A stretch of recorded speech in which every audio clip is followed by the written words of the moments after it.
everyone. This is Jeff from Key to Me Comics. Last week, I got to Port Jervis, New York. There, I got to go to Haven for Heroes. Met with Elliott, one of the owners, and talked comics with him for quite some time, and got to go through the dollar bins, the back issues. Even found a new issue that I wasn't able to find at my local shop. And also got to go through the DVDs, records, video games, collectible card games, just the overwhelming amount of choices in that store. I could have shopped for hours and hours more. As it was, I was only able to sneak away from my official purpose in the area for a few hours, but it was well worth it, and thank you, Elliott, and let me show you the haul I got. All right, so here's stack number one of what I was able to rescue from the dollar bins at Haven for Heroes. I had never seen this book before. Generic comic book type superhero action adventure. I mean, bravo Marvel for having a sense of humor about yourself. I can't wait to read through this one and see how generic it really is. All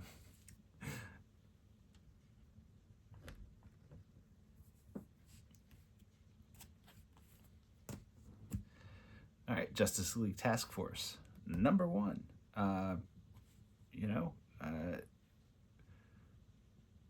It's number one, and the cover is not too shabby, so I grabbed it. Official Handbook of the Marvel Universe, Update 89. Don't have any clue what's going to be in there, but I think it's going to be interesting to say the least. I found another issue of Speed Racer. Found some on a Whatnot auction a while back, and filled in a run of the first couple issues with some other purchases. This one was in there, number 30. It's had a little bit of a run in. The back of it has some issues, but otherwise pretty decent shape. Aha! Now Comics, Tales of the Green Hornet. I really like the Now comic books from the 80s and early 90s, and can't really pass up a chance to buy them whenever I can find them in a dollar bin. Marvel Tales 74, nice 30 center. Get that out of the glare so you can see it. Really cool to find that in there. This is a Doctor Who, Marvel premiere featuring Doctor Who. No idea what the adventure is in there. 35-cent Doctor Strange. It's got its issues, but that's why it's in a dollar bin. I've never read the earlier Doctor Strange books, so that'll be a great read. This is from Free Comic Book Day a few years back. For $1, I just wanted to have this one in my collection. Ooh, Atari Force. I've got a couple of the first 10 issues, and I have the very last issue of this.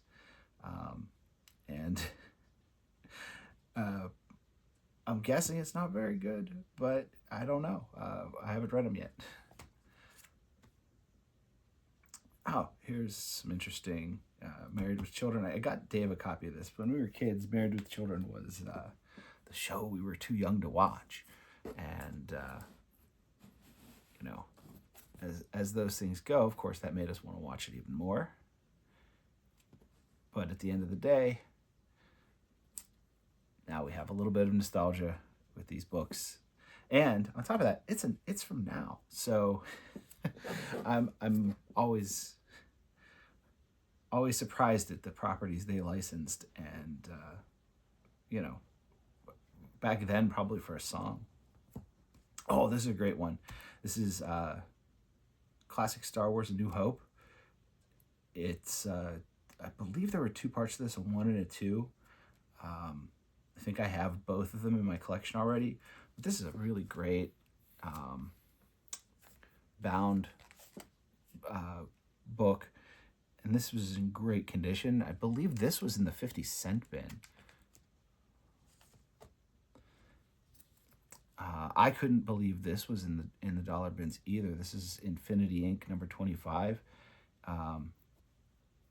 You know, just to let you see, that's Todd McFarlane there who did the cover. I mean, and Giordano, but still, couldn't believe it was in the dollar bin.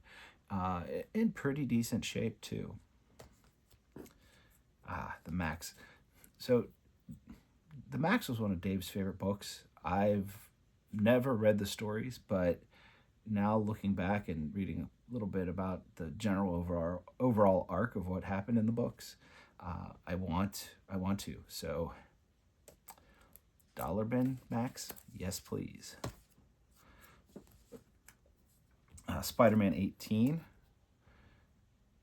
There's post McFarlane, but I'm just trying to get the early run together and just read through those stories. Spider-Man 19, right after it. Here's a weird one. Sleaze Brothers, Murder in Space. This is issue number 4. No idea. Another one of those weird books. Punisher War Journal number 40. I really grabbed this one because of the cover. It has a real nice feel to it, from just different for a Punisher cover. Okay, this one, another Green Hornet. This is not Tales of the Green Hornet. This is just Green Hornet from now. This is issue number 7. So I'm having a real trouble with this book because the cover is supposed to be green. Now, I thought for a minute, okay, maybe it was sitting out in the UV, in the sunlight, and faded out the green, and the blue is what was left. Except the woman in the foreground here is supposed to be red.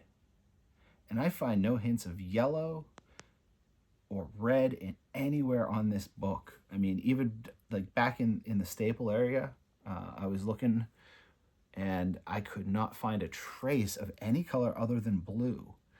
And like even this up here in the logo was supposed to be green, and that is just a pure blue everywhere. So I think this is a misprint where the maybe the colors ran out for red and yellow, and it just got left with the blue. I don't know. If anybody knows, please put it in the messages. There's Semper Fi. This is a war book from the 80s, late 80s, mid-late 80s. It was number 1, and I kind of like the war story books. Terminator, Secondary Objectives.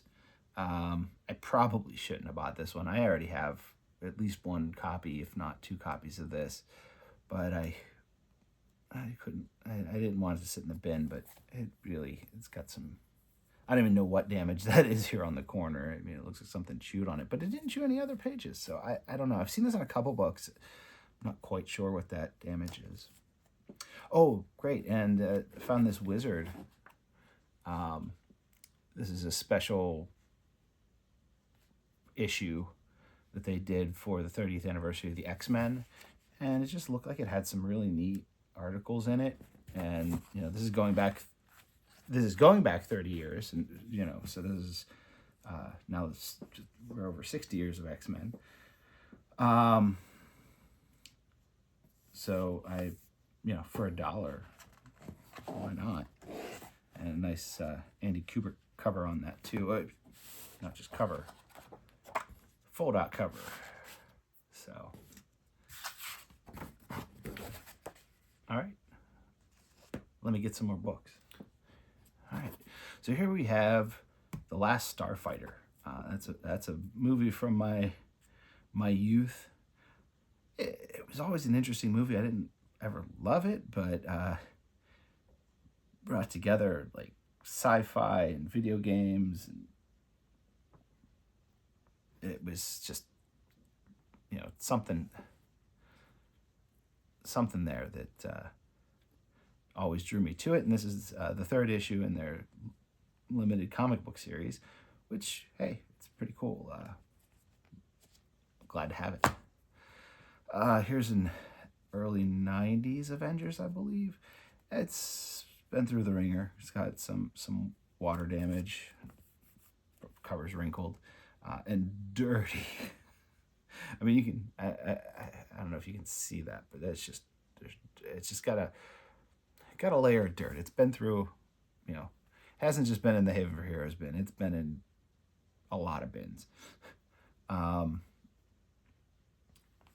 But kind of a cool cover with the big snake mouth. Only reason I got this is it's one of those embossed cardboard covers from the early 90s, and it was in the dollar bin, and it was nearly pristine. You know, and these cardboard covers do not hold up that well. You know, the slightest thing, they get a tear, they get a ding, but this one is just completely flat, other than the embossing, and, you know, I just needed to get it out of the dollar bin before something happened to it. This is another one I just bought for the cover. This is Adventures of Superman 468, and I just really enjoyed this cover, so I wanted it in my collection. So these were not dollar bin. These were just regular back issue. I hadn't seen this cover before, so I went ahead and got it. And there were some of these Star Wars, Marvel Star Wars that they did so many different covers, but he had some of the ones that I wanted to have, so I grabbed them.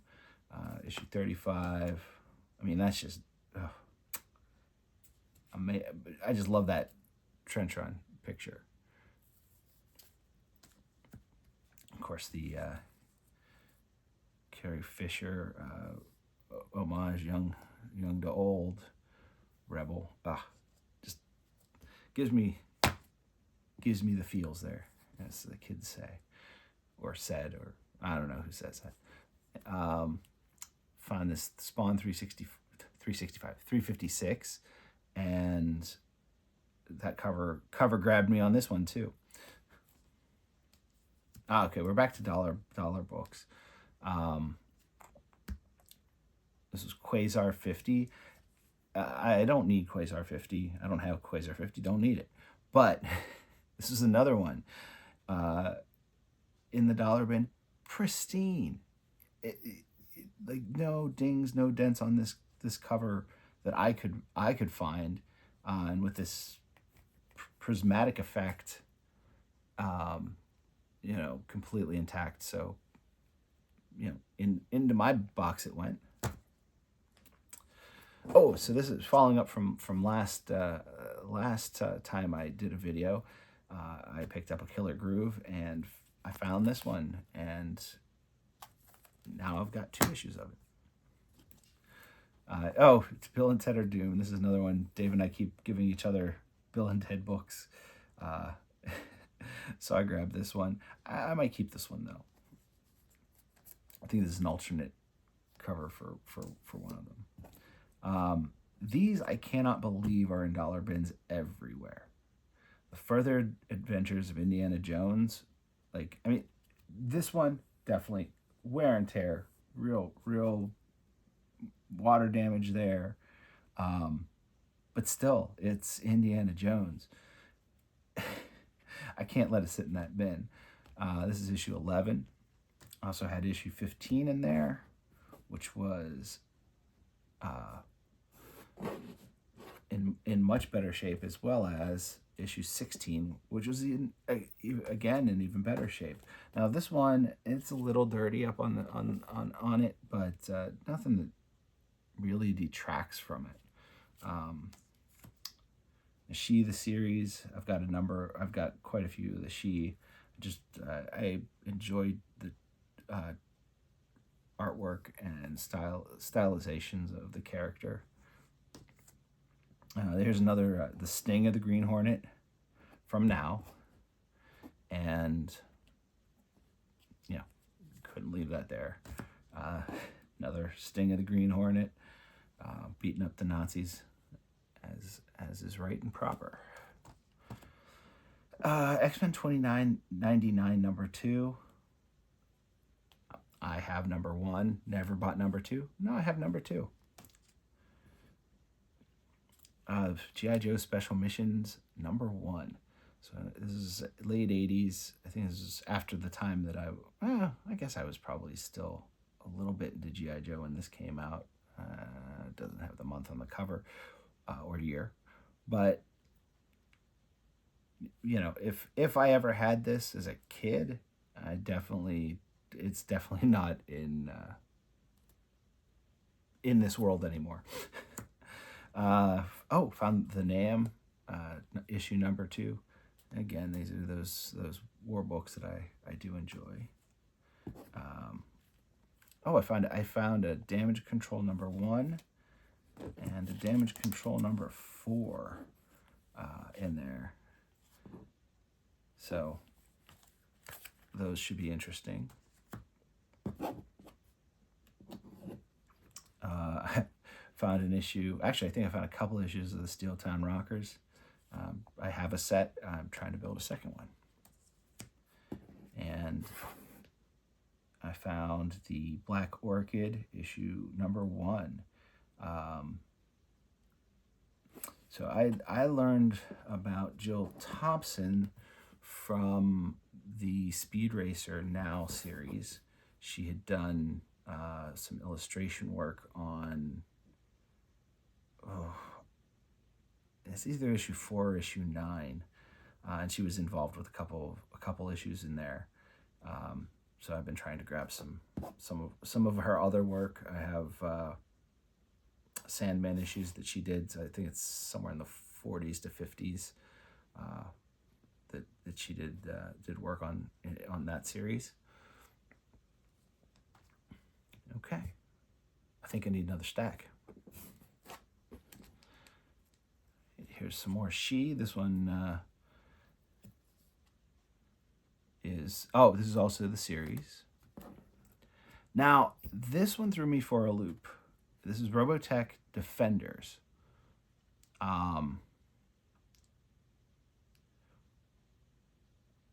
Some of these mech designs, I need to look into how they cross over with BattleTech. It's a miniatures game that it's still out there. But there's definitely some of these might be the quote-unquote banned designs that they weren't allowed to use. But it's Robotech. It's just not the stylization I'm used to for it. And it's from DC. I didn't think DC did the Robotech books. Got this one. Marvel Comics presents Wolverine. Also Ant-Man. I just grabbed this one for the cover. Good Wolverine snarl on that. Here's the current issue that I was able to pick up there that I could only get one copy at my local shop, and it wasn't this cover, so now I've got the A cover as well. Very pleased with that. Oops. Well, Dave, here's your copy of Sleaze Brothers Murder in Space. I think this might be the second copy of the Max that was in there as well. Max issue 3. So I don't know. I have to look at which one's better condition. There's the Steel Town Rockers number 1. Found some more gargoyles for Erin. She'll probably probably enjoy those. I also found, unfortunately, issue 4, not 1, 2, or 3, of the Batman the Max crossover that they did. Here's another weird one, Strange Embrace. Who is this book by?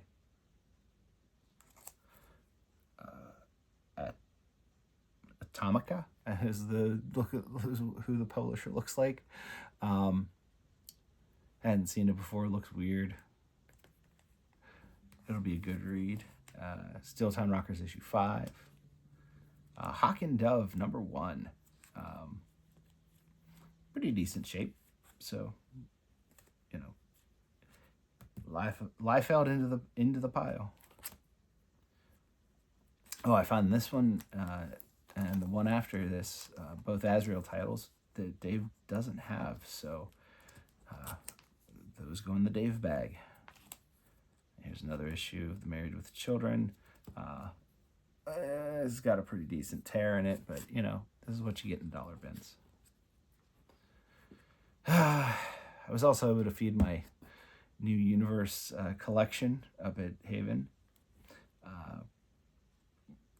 For some reason, some of these New Universe books are just really hard to find, but I filled in a bunch that were of the harder to find ones there. Mark Hazard, has been a tough one for me. Spitfire's been a real tough one. The DP7, I have a pretty good run in the higher numbers, but these low to middle issues have been elusive. So I grabbed a bunch of them. And as with the X-Men 99, I found a Doom 2099 issue number 2. Also have that #1 somewhere, so also now have #2. This was the greatest stuff, though, that I found, in my opinion. These Web of Spider-Mans, there's a whole run here. I mean, not quite a run, but there's a whole bunch of early issues of the Web of Spider-Man, and they were all in just, you know, better than mid-grade, for sure. You know, all lower than 8, but, you know, in that kind of condition is just great to, you know, in a dollar bin to find anything in that condition is a win. To find Web of Spider-Man or any Spider-Man title in that condition in there is rare. So I got what was it, 2? This is 3. #11, #12, and #16. It's really some good finds there. All right. Well, that's my haul from Haven for Heroes. I was really lucky to have had the opportunity to stop in, meet with Elliott, talk to him for a while, and just enjoy that shop. It was a great experience, and hope to do it again in the future. And if all else fails, maybe meet up at the Baltimore Comic-Con next year. So I did want to tell everyone, going to be doing a new kind of video in the near future. I'm going to do some comic book grading. Do it strictly Overstreet's guide, and maybe we can discuss in the comments what you would have done differently, and you know how I'm completely wrong on how I'm looking at this, but you know, hopefully you'll enjoy it. I know I will. So until then, keep buying comics and getting out there and finding the books that are key to you. Take care now.